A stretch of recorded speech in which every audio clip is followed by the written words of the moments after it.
Medicina em Destaque é um oferecimento de Produtos Grupo Ultra Descartáveis. Seu dia muito mais prático. Olá, nosso programa hoje, Medicina em Destaque, está sendo realizado, né, em Porto Alegre, Rio Grande do Sul, durante o 20º Congresso Nacional da Associação Nacional de Medicina do Trabalho. Nós vamos abrir um pouquinho aqui o espaço para os nossos comerciais e voltamos já. Grupo Ultra Descartáveis, com mais de 35 anos de experiência no mercado de produtos descartáveis e com uma das maiores plantas fabris do Brasil. O Grupo Ultra Descartáveis é referência em qualidade e possui um dos maiores mix de produtos do mercado. São marmitas, hamburgueiras, potes, pratos, copos, talheres e muito mais. Como diz esse poeta, viva o Grupo Ultra, com esse povo gentil, seus produtos descartáveis fazendo os progressos mil com uma das maiores plantas fabris do nosso Brasil. Grupo Ultra Descartáveis.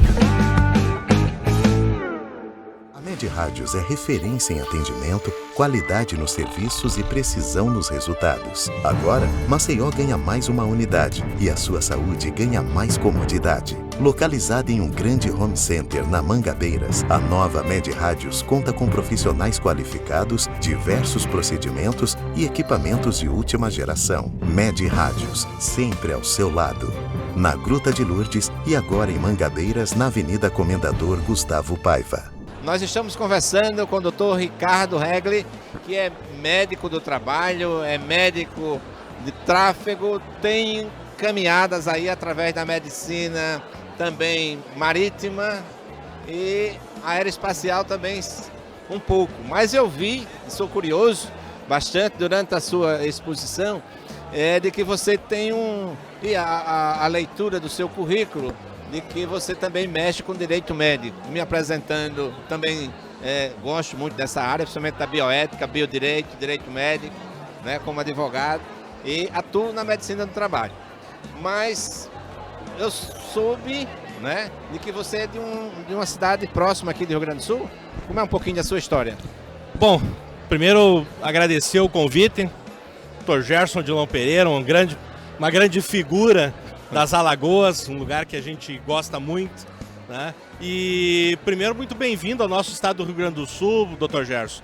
Né? Espero que Porto Alegre e todo o estado esteja recebendo o senhor com muita fidalguia e com todo o carinho que o gaúcho tem por todos esses colegas do Brasil.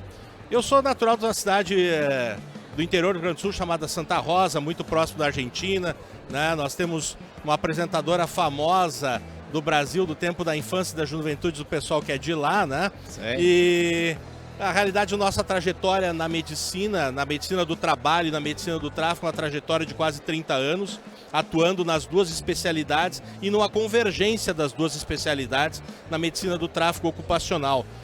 Fazendo a avaliação de motoristas, né, que trabalham em transporte de cargas e também transporte de passageiros de longo percurso, né? O nosso Brasil está sobre rodas, professor Gerson, e todo o transporte de cargas, ou pelo menos grande parte do transporte de cargas, melhor dizendo, hoje é transportada por caminhões, e quem cuida desses caminhões, quem dirige esses caminhões são motoristas que têm que estar muito bem cuidados por nós, médicos do trabalho e médicos do tráfego. Então a nossa atuação é uma atuação fundamental e é importantíssimo que aqui no Congresso da ANAND nós estejamos falando a respeito dessas situações da medicina do trabalho, da medicina do tráfico, do cuidado com o trabalhador, e o nosso trabalhador motorista tem que ter um cuidado todo especial, porque ele tem que estar capacitado e muito bem treinado e muito bem cuidado. E além disso, tem a outra vertente que o senhor mesmo falou, que é a vertente do direito médico.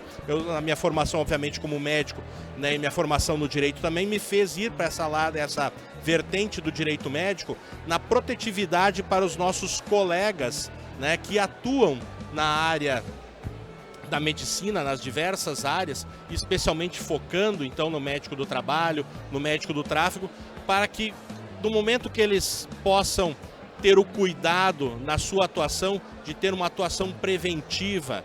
Nós orientamos os colegas aos cuidados que eles têm que ter com o prontuário médico, com o tratamento com os seus pacientes, né, com os nossos candidatos, condutores, os nossos trabalhadores que nos vêm até nós, né, trabalhando sempre naquele conceito da comunicação não violenta, naquele respeito àquela pessoa que está conosco ali e especialmente dando um suporte jurídico para os nossos colegas médicos e principalmente agora em questão da LGPD, da Lei Geral de Proteção de Dados, que todos nós temos que estar adstritos e ter esse cuidado. Então é um prazer muito grande estar com o senhor aqui, que é uma grande figura muito conhecida, né, não somente nas Alagoas, no Nordeste, mas também conhecida no Brasil. E muito obrigado pelo carinho de ter me chamado para estar conversando contigo aqui, Gerson. Maravilha. Então, como médico do trabalho, dentro da sua atividade, quais são os principais cuidados que devemos ter com aqueles nossos colaboradores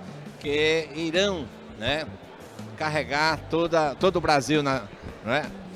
Quais são as condutas propedêuticas, ou seja, o que é que o médico do trabalho não pode deixar de avaliar nos condutores? Muito ensinado pelas nossas cadeiras escolares há mais de 30 anos atrás, professor. O que nós temos que ter muito cuidado é que a clínica é soberana. Nós temos que examinar aquele nosso trabalhador, aquele motorista, né? Aquela pessoa que está entrando, fazendo aquele exame admissional. Durante o exame periódico, nós temos que ter um cuidado muito grande. A clínica é soberana, a propedêutica é soberana, nós temos que fazer uma boa avaliação clínica, ter uma anamnese muito cuidadosa, ver aqueles detalhes que não só são os detalhes da ausência de doença, mas especialmente detalhes do dia a dia. Nós temos situações em que esses trabalhadores, eles acabam tendo uma dupla jornada, uma tripla jornada, e nós temos que estar atentos a isso. A questão especial em relação às doenças mais prevalentes, como hipertensão, diabetes, obesidade, mas também sobre as questões que estão com uma prevalência importante, que tem despontado cada vez mais, como a questão dos distúrbios do sono, que são fundamentais a gente ter cuidado, especialmente nesses nossos motoristas, e é fundamental nós termos uma atenção especial, e o nosso colega médico tem que estar preparado, e muito bem preparado, habilitado para fazer essa avaliação, professor. Essa avaliação consiste até em uma classificação, né? Existem duas classificações. Perfeito. Existem. Quando nós vamos fazer a avaliação dos motoristas, dos condutores categoria C, D e E, que são os motoristas que provavelmente fazem longo percurso, nós vamos ter uma avaliação dos distúrbios do sono voltado especialmente para a síndrome da apneia obstrutiva do sono, que é uma das principais patologias que podem acometer na questão de sono desses motoristas. Nós temos um critério subjetivo, que é uma escala de autorreferência, de autopreenchimento pelo candidato, pelo condutor, pelo aquele nosso examinando, né, que é a escala de sonolência de Epworth, e temos 4 critérios objetivos, que é a pressão arterial, no caso a hipertensão arterial, circunferência cervical, né? Também o índice de massa corporal, porque a obesidade também pode ser um fator importante, e também a classificação de malampática modificada, que é uma classificação de avaliação da permeabilidade oral. Então nós temos 4 critérios objetivos e um subjetivo, que em conjunto vão nos dar a capacidade de avaliar se aquele motorista, se aquela pessoa tem condições, ou tem, melhor dizendo, tem risco para distúrbios do sono, e daí fazer os encaminhamentos necessários. Existe, como você falou, do sono, por exemplo, o uso de álcool deve ser bem fiscalizado também, né? E assim como alguns distúrbios da visão, por exemplo, a questão do daltonismo e assim por diante.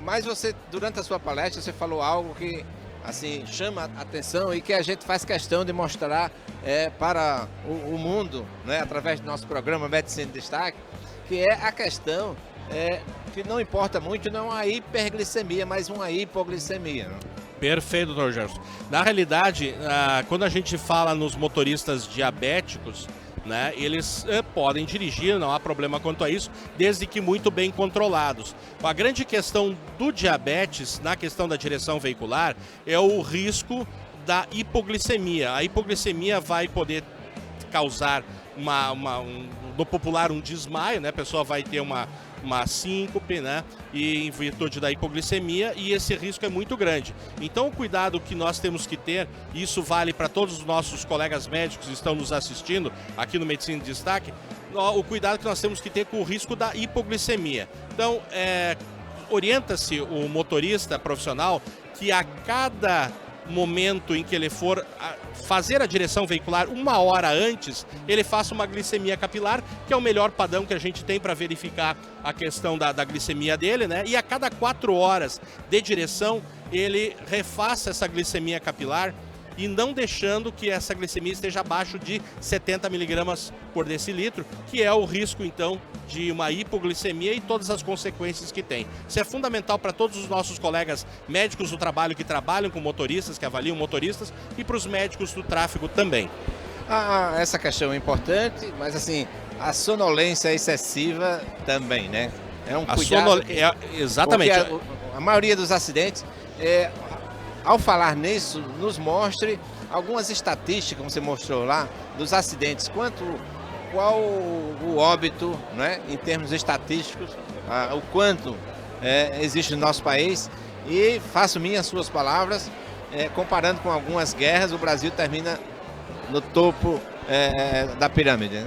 Infelizmente, hoje os ditos acidentes acidentes de trânsito que nós corretamente agora nominamos de sinistros, porque acidentes, professor Gerson, nós temos aquela ideia do imprevisto, de um caso fortuito, de uma situação não esperada. E na realidade o que nós temos na nossa situação brasileira e no resto do mundo também, são situações em que 95% ou mais desses casos dos ditos acidentes de trânsito, na realidade eles podem ser prevenidos, eles podem ser preveníveis, né? E uma das situações que nós temos é em questão do sono. Eu faço um parêntese rapidamente aqui, aproveitando a oportunidade do seu programa, que nós sempre citamos uma quadrilha, né? Uma quadrilha de morte no trânsito, que é o excesso de velocidade, o álcool e direção veicular, o sono e o celular, que é um grande problema também. Em relação ao sono, nós temos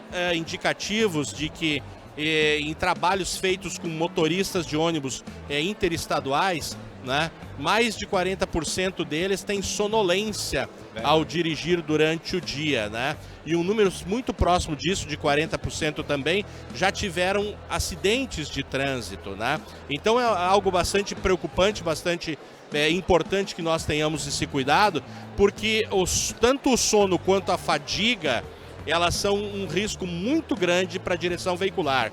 E nós precisamos ter um tempo de sono mínimo, né? Existem estudos que demonstram que o motorista que teve menos de 4 horas de sono na noite anterior ou no período anterior à direção veicular não tem condições mínimas de direção veicular. Dirigir com sono, existem estudos internacionais demonstrando já que dirigir com sono é tão grave quanto dirigir embriagado, dirigir sob efeito de álcool. Ou seja, o Brasil hoje ocupa a vergonhosa 3ª posição de país que mais mata no mundo, perdendo para os nossos gigantes populacionais aí, China e Índia, né, na casa do bilhão. E hoje o Brasil, né, nenhuma morte é aceitável no trânsito. Lamentavelmente tivemos, né, ano passado, mais de 32 mil mortos no trânsito, mais de 400 mil feridos, e a grande maioria deles, Dr. Gerson, com certeza poderiam ser evitados. Depende de cada um de nós. Ricardo, como eu sou do Nordeste, a gente gosta muito do cordel. Existe lá na Paraíba um cordelista, João Furiba, que tem uma cestilha dele, uma cestilha, que diz que eu comparo isso ao cuidado que o médico deve ter com os seus pacientes. A cestilha diz: por você eu faço tudo, preparo casa e jardim, e se um dia lhe ver na mira da arma de um cabra ruim, eu fico na sua frente para a bala pegar em mim. Ou seja, é um cuidado por excelência. Coisa linda. Com essa cestilha, faço umas considerações. Muito obrigado pelo convite. Né? Sem dúvida nenhuma, é um prazer, é uma honra imensa estar aqui falando com uma autoridade como o Dr. Gerson Dilon Pereira, né? Que conhece profundamente a medicina, representa, né, muito a medicina das Alagoas do Nordeste. Muito obrigado pelo convite e convido a todos para que conheçam muito mais a medicina do trabalho, a medicina do tráfego, que são especialidades que são muito apaixonantes e têm um grande retorno para nós como médicos, porque nós podemos evitar sinistros, evitar mortes, podemos fazer com que nós preservamos a vida de cada uma dessas pessoas, de cada um desses trabalhadores. Muito obrigado pelo convite. Sou eu quem agradece. Quando em Alagoas, entre em contato conosco e nós vamos lhe atender da melhor forma. Muito obrigado. Tá bom? E recebemos aqui o doutor Augusto Paulo Mardim Linhares Pinto, que é médico do trabalho e também tem uma área de atuação muito específica, que trabalha na medicina marítima ou medicina viária, aquaviária. E como é que se tem uma formação de um especialista de uma área tão nobre como essa? Olha, para pessoas que forem empreendedoras e quiserem avançar e evoluir, eu acho que é um campo bem interessante. Por quê? O que acontece? A gente sabe que existe um segmento muito importante na economia, que é o de logística e logística através do mar, né? 90% da carga ela é transportada através dos mares. São navios, eles ficam afastados, a gente não consegue ver o que está acontecendo lá. Porém, é muito importante que nesses navios a gente tenha pessoas que estejam em condições adequadas de saúde, porque se elas tiverem um adoecimento é ruim para elas, mas é ruim também para o dono do navio. Então é um momento em que e é claro, é muito ruim para a própria pessoa. Então é aquela situação em que o médico, ele serve como uma cola que junta tudo de bom.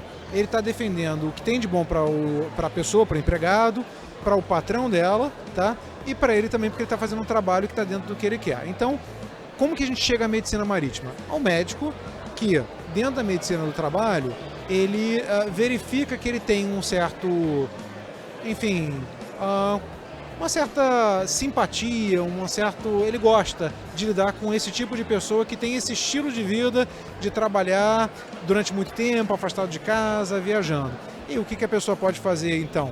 Tendo esse interesse, ela se capacitar, estudar, trabalhar na medicina marítima, que está virando uma área de atuação agora. Junto ao CFM, a gente tem uma câmara técnica de medicina marítima e medicina hiperbárica, e agora se juntando com a medicina do trabalho, a ideia é a gente ter uma área de atuação específica para as pessoas que têm interesse em seguir nessa área. Maravilha, doutor Augusto. E quais são as principais atividades de um médico nessa área, no que diz respeito à avaliação, né, de uma boa anamnese para o exame admissional, periódico e demissional? Uma excelente pergunta, né? A gente tem que pensar o seguinte, que essa é uma das áreas em que a gente não quer que uma pessoa que não deveria estar lá, esteja lá. Por outro lado, como às vezes os salários apresentados são salários diferenciados, né, há uma certa pressão por parte de quem está querendo trabalhar em tentar entrar e escolher uma carreira que talvez não seja uma carreira muito prudente. Aí o médico, ele tem um papel muito importante, porque ele vai precisar verificar se essa pessoa tem condição de saúde adequada, né, conhecendo quais são os riscos da atividade que ela está fazendo, quais são as necessidades que tem, utilizando como fundamentação para essas decisões as normas que existem no Brasil, como por exemplo a NR30, mas também outras normas que a Marinha do Brasil tem. A Marinha tem as chamadas normãs. Então tem uma norma, normãs são normas da autoridade marítima. Conhecer essas normas e conhecer também os padrões internacionais, que são convenções internacionais que são assinadas pelo Brasil. Tudo isso o médico tem que conhecer, e é através dessas normas que ele vai conhecer quais são os padrões, e aí ninguém mais qualificado do que o médico para fazer a interpretação do que essas normas estabelecem frente à realidade clínica que ele vê ao examinar e avaliar o empregado. Como sempre, o mais importante é que ele faça um exame bastante cuidadoso, tá? Que ele se fundamente muito no que ele está ouvindo do empregado ou do candidato a emprego, do que ele está verificando durante o exame clínico que ele está fazendo, ou seja, tudo aquilo que nós que trabalhamos com medicina ocupacional gostamos de fazer. Maravilha. E quanto ao colaborador, né? Poderíamos dizer, aquele pessoal da tripulação, Sim. Podemos dizer assim, qual é o perfil de todos eles, quais as atividades? Por exemplo, tem alguém que trabalha na eletricidade, nas turbinas, outros Sim. que trabalham com pesos, outros que trabalham com o próprio piloto. E dentro do exame que nós chamamos de ASO, não é? De saúde ocupacional, considerar apto ou inapto, existe alguma aptidão com restrição, e o que é que não pode o médico aprovar para um trabalhador dessa área? Sim, o interessante é o seguinte, as atribuições, quer dizer, aquilo que o marítimo ele vai ter que fazer, de alguma maneira, bem esclarecido pela Marinha. A Marinha, nesses documentos, ela fala, olha, quais são as responsabilidades e atribuições do comandante, do eletricista, do cozinheiro, do taifeiro, do marinheiro que trabalha na praça de máquinas. Então eles já trazem a descrição, falam o que a pessoa tem que fazer, né? Por outro lado, a gente tem que entender que existem algumas condições que estão relacionadas à necessidade que essa pessoa tem que ter, dela ter aptidão para fazer o que ela vai precisar fazer a bordo do navio, né? Por exemplo, se a pessoa vai trabalhar como mecânico, ela precisa ter a aptidão para exercer as atividades, saúde para poder trabalhar como mecânico, mas precisa também ter a saúde para poder estar embarcado. Pensa no cozinheiro. Não basta ele ser uma pessoa que tem condição de saúde para trabalhar como cozinheiro, porque ele vai trabalhar como cozinheiro em um navio. Então, se ele tiver uma condição de saúde, por exemplo, que faça com que ele não possa permanecer a bordo do navio, não é esse o caminho para ele. Mas tem algumas limitações, a gente não chama de restrição, a gente não é que seja um apto com restrição, mas tem algumas limitações que elas são consagradas nesse meio. É uma restrição para o tipo de navegação que a pessoa vai fazer, ou seja, uma pessoa que ela pode ser considerada apta, mas ela só está apta para trabalhar, por exemplo, na seção de convés do navio, não pode trabalhar na praça de máquinas. Pode ser uma pessoa que tem aptidão para trabalhar em navegação só de cabotagem, navegação ao longo da costa, mas para pegar um navio que vai para o exterior, ela não pode pegar. Ou uma pessoa que tem uma aptidão por um período que seja eventualmente mais curto. Por exemplo, se uma pessoa tiver uma doença que o médico dela fale, olha, eu preciso ver essa pessoa a cada 6 meses, a validade desse atestado de saúde não vai ser de 1 ano, será de 6 meses. E é perfeitamente aceitável que isso seja feito, porque senão a gente estaria sendo muito excludente do mercado de trabalho, né? Então, é tudo isso que a gente tem que ter em mente. Mas eu acho que é importante quem estiver pensando a respeito do médico que vai pensando nessa atividade, ele tem em mente o seguinte, a mão de obra que trabalha normalmente em embarcações, no setor de logística, é uma mão de obra muito especializada. São pessoas que precisaram muito tempo para conseguir ter aquela qualificação. E por causa disso, às vezes são pessoas muito envelhecidas, ou são pessoas que estão envelhecendo e que querem continuar envelhecendo, trabalhando. Por isso elas vão ter que envelhecer saudável. Então o médico ele tem que aproveitar esse momento. Lembre-se, estamos falando de pessoas que ficam durante muitas semanas embarcados. Sim.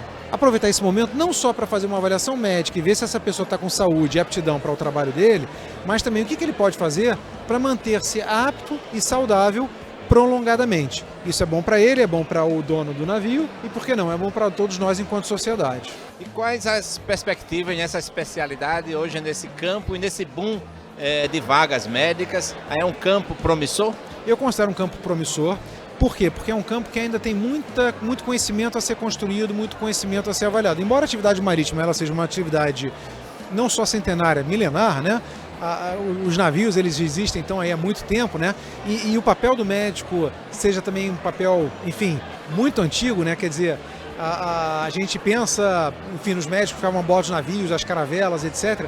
A verdade hoje é um campo em que todos os avanços médicos, frente às necessidades específicas dessa atividade, fazem com que o médico do trabalho ele possa ter um papel muito novo, muito interessante. Então eu acho que é um campo promissor, tem muita pesquisa para ser feita, tem muita competência para ser desenvolvido. Então eu acho que quem tiver interesse em uma área da medicina, e particularmente a medicina do trabalho, desafiadora, que abra novas perspectivas, deveria pensar com carinho, olhar com carinho para a medicina marítima. Nossa, muito obrigado. Nós estivemos com o doutor Augusto Linhares, é isso? Isso. Falando sobre essa atividade de medicina marítima. Além de medicina marítima ou aquaviária, eu só queria colocar que eu falei até muito pouco, sim, mas a gente ainda tem um campo relacionado à medicina marítima, porque no CFM, a Câmara Técnica de Medicina Marítima e Hiperbárica. Perfeito. Isso inclui também os mergulhadores, isso inclui também a medicina hiperbárica com as câmaras hiperbáricas. A gente está falando dos marítimos, mas a gente tem que incluir também os trabalhadores que trabalham, por exemplo, na navegação fluvial, ou seja, é um campo muito interessante, muito grande. Muito espaço de trabalho. Eu acho que é uma área interessante para quem está querendo tirar a cabeça do dia a dia, olhar ao redor e ver o que tem de novidade, o que tem de oportunidade. Maravilha. Muito obrigado. Muito obrigado. Dando sequência ao nosso programa, nós vamos entrevistar agora a doutora Rosilene Gessig, que vai falar sobre a medicina aeroespacial. Sua formação, inicialmente, na graduação, já pensava nessa área de atuação ou tem outra especialidade? Não, a minha formação inicial foi otorrinolaringologia, mas eu sempre gostei muito dessas alterações barométricas. Então, durante a faculdade eu comecei a fazer mergulho, me interessei muito pela parte do barotrauma e eu moro em Porto Alegre, a parte de mergulho fica mais limitada e descobri toda a parte de aviação. Então, após a minha residência, eu fiz também medicina do trabalho e comecei a trabalhar em companhia aérea. Então, eu trabalho há 20 anos, mais ou menos, em companhia aérea. 20 anos. Qual os pré-requisitos para a tão nobre área área médica? O conhecimento da medicina aeroespacial, atualmente, ela é feito através de curso de pós-graduação e existe também algumas especialidades que ela é como área de atuação. Então, assim, eu fiz o curso de pós-graduação em medicina aeroespacial e trabalho em companhia aérea, né? Eu sou médica credenciada da ANAC também. Aqueles que são examinados, né, pelo médico que trabalha na medicina aérea, poderíamos dizer assim, são pilotos, quem mais? Então, assim, os tripulantes, né, os tripulantes ou aeronautas são os pilotos ou comissários. Numa companhia aérea tem os mecânicos de voo e tem os aeroviários, que são as pessoas que trabalham em terra. O aeronauta ou tripulante, ele tem particularidades, inclusive na legislação, que diferencia das pessoas que trabalham em terra. Então, um aeronauta, ele além da CLT, de toda a legislação, tem a RBAC ou RBAC, que é a regulamentação de aviação civil da ANAC. Quais são os principais objetivos, né, dessa área de atuação? Primeiro, tanto na educação, na prevenção, quais mais? O conhecimento de medicina aeroespacial, eu acredito que ele amplia muito a área de atuação profissional do médico, principalmente o médico do trabalho. Então, existe a possibilidade de trabalhar em empresas aéreas, existe a possibilidade de trabalhar na própria ANAC, Anvisa, fazer consultoria jurídica, perícia, e tem toda a parte de pesquisa, ensino, né, e essa parte de qualificação. O transporte aéreo cresceu muito nas últimas décadas e as pessoas muitas vezes não se dão conta que o meio aéreo, o ambiente de cabine não é a mesma coisa que o ambiente de andar de carro, andar de ônibus ou andar de navio, né? E quais são os cuidados que deve ter, né, o médico numa boa propedêutica e num bom exame admissional, periódico e assim por diante? Tá, então assim, em primeiro lugar, conhecer a legislação, conhecer a RBAC, que é a regulamentação, porque existem situações, condições médicas que são impeditivas ao exercício da atividade aeronáutica. Então, isso é uma coisa muito importante de ter esse conhecimento, assim como o uso de alguns medicamentos ou várias patologias são restritivas à função aérea. Isso quando nós falamos de tripulante. Uma coisa que é muito importante também, quando se está tratando um tripulante, ter conhecimento de quais as medicações que ele pode utilizar ou o próprio tempo de afastamento da função laboral dele pode ser diferente de uma pessoa que trabalha em solo. Existem no médico do trabalho, empresas comuns, né, existem determinadas patologias que não há impedimento para o exercício da atividade, mas já na medicina aeroespacial, já, por exemplo, o caso das gestantes, né, e que outras situações médicas ou que outros quadros clínicos são impedidos. São impeditivos. A gestação, a partir do momento que a tripulante tem o beta-HCG positivo, ela deve ser já afastada do voo até o final da gestação. quadros como convulsão, quem tem epilepsia também é uma patologia impeditiva, e alguns outros quadros clínicos, como patologias cardíacas, patologias pulmonares, também podem ser impeditivos para a atividade aeronáutica. Doutor Rosilene, diante desse boom de escolas médicas, não é? Onde às vezes se pergunta onde é que vão trabalhar, essa área de atuação é um campo promissor e quais são os pré-requisitos, assim, mais uma vez, porque os nossos telespectadores geralmente são médicos e alguns estudantes, muitos estudantes que querem, assim, ou têm dificuldade na escolha da sua especialização. Eu acho que o conhecimento de medicina aeroespacial, ele não só qualifica o profissional médico, como ele também amplia a área de atuação dele. Como eu falei, assim, o transporte aéreo, ele cresceu muito. Então, assim, o conhecimento da medicina aeroespacial, não só para tratar os tripulantes, as pessoas que trabalham em aviação, mas os passageiros serem bem atendidos, orientados de quais as situações eles não devem voar, é um diferencial muito grande que o médico tem para tratar melhor o seu paciente ou o funcionário da empresa. Maravilha. O que lhe encanta na sua especialidade e na sua área de atuação?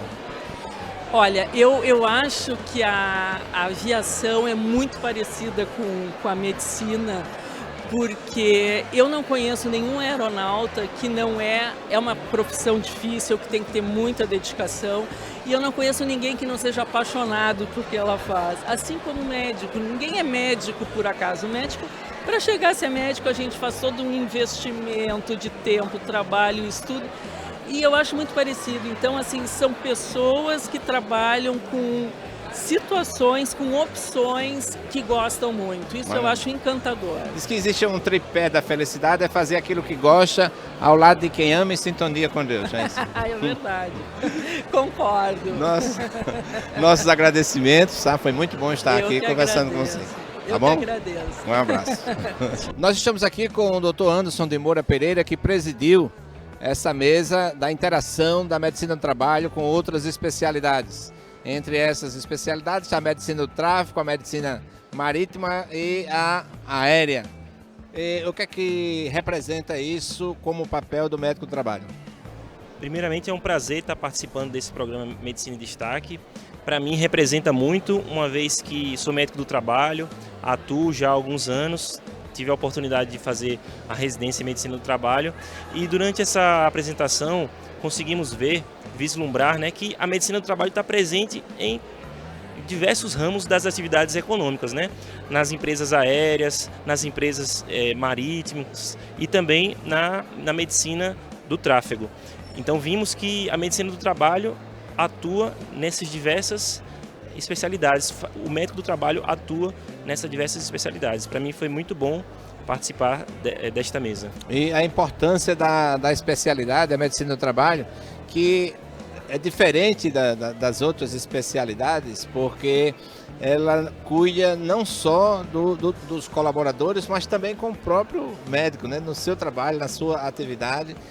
Mas o que chama muito a atenção é da questão da responsabilidade de um profissional como esse, no momento de um exame admissional, no exame periódico, para avaliar aquelas pessoas que vão atuar na sua atividade, que seja nessas três áreas que se relacionam com a medicina do trabalho, essa responsabilidade ética e em termos de conhecimentos, né? Sim, ratificamos neste congresso, né, ratificamos ainda mais a importância do médico do trabalho, do médico do tráfego, né, da medicina aeroespacial.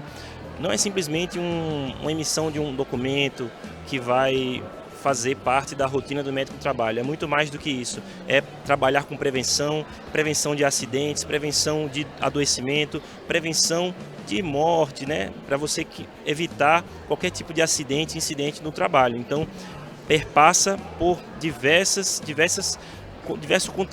conteúdos dentro da medicina especificamente. Então foi muito bom participar e realmente assim a medicina do trabalho se fortalece ainda mais neste congresso que demonstra, né, a importância para a sociedade. Eu queria parabenizar pela condução dessa mesa redonda sobre a sua presidência e no final do programa que deixa uma mensagem aqui, considerando todo o brilhantismo desse congresso e as escolhas do tema, principalmente do título do tema do congresso, que é uma homenagem a Ramazzini, né? Não, realmente assim, não tem palavras para falar, né, o quanto que esse evento está sendo bonito, está sendo maravilhoso. Os ensinamentos de Ramazzini vão se perpetuar por séculos, né?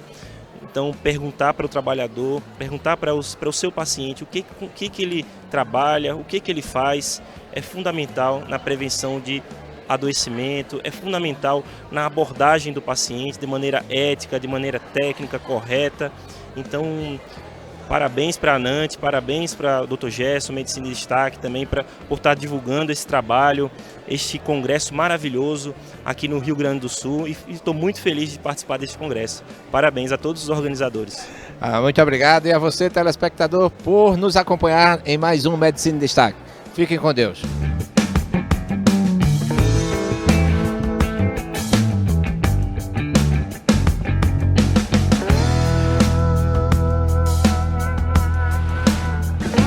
O programa Medicina em Destaque é um oferecimento de Produtos Grupo Ultra Descartáveis. Seu dia muito mais prático.